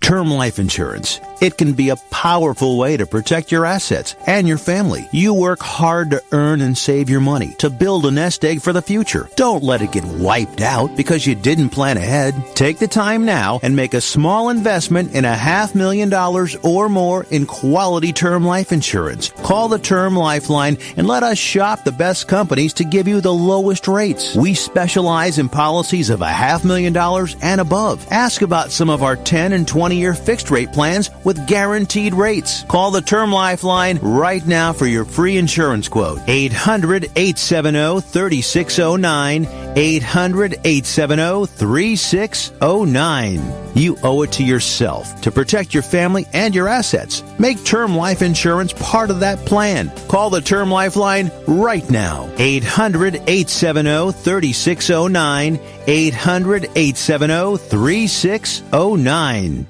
Hey folks, if you're like me, you don't place a whole lot of trust in today's media for the real truth and facts regarding the volatile world of finance and politics. When I want the real scoop on money, I go to the most trusted source I know, my good friend and colleague, Bob Cardoso. Bob is a noted expert with a PhD in international finance who airs his nationally known, globally syndicated show, Robert Cardoso Live, daily, Monday through Friday from 4 to 6 p.m. Pacific Time. With Bob, you'll get the right information at the right time from someone who knows his business and can help you make the right decision concerning yours. Again, Bob airs daily, Monday through Friday from 4 to 6 p.m. Pacific Time. Visit his website at robertcardosolive.com for information regarding stations and topics. That's robertcardosolive.com. Check Bob out. You'll be glad you did.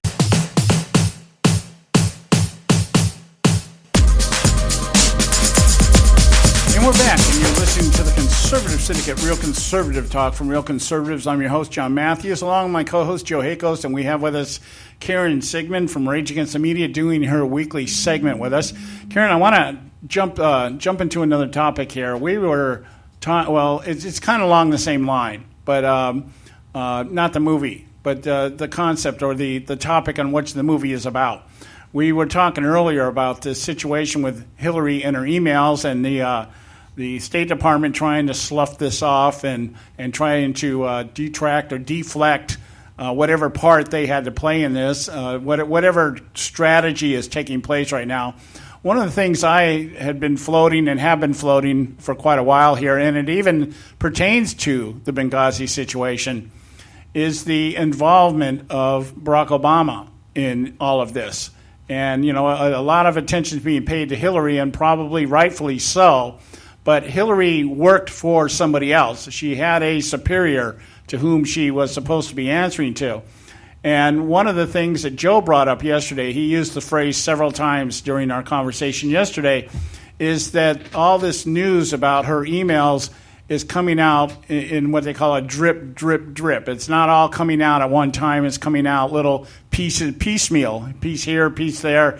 And what that does is it kind of creates this aura of confusion where you really have a hard time discerning and putting together a timeline or how the facts play into all this stuff. And I just want to get your thought here. It might be kind of a wild card question to throw at you here, but I can't help to think that to some degree the process by which all this information is coming to the public eye is somehow being orchestrated by somebody in the Obama administration for the purpose of either preserving Barack Obama or assuring that Hillary Clinton maybe, just maybe, Barack Obama wants Bernie Sanders in the White House to continue what he was doing. Whoa. If you think about it, let me preface this with one remark here. I was reading an article the other day, and I forget where I read it at, but this was back in 2008. They were writing about Barack Obama. And the phrase that the author used in describing Barack Obama was that he was an adherent to democratic socialist European-style politics.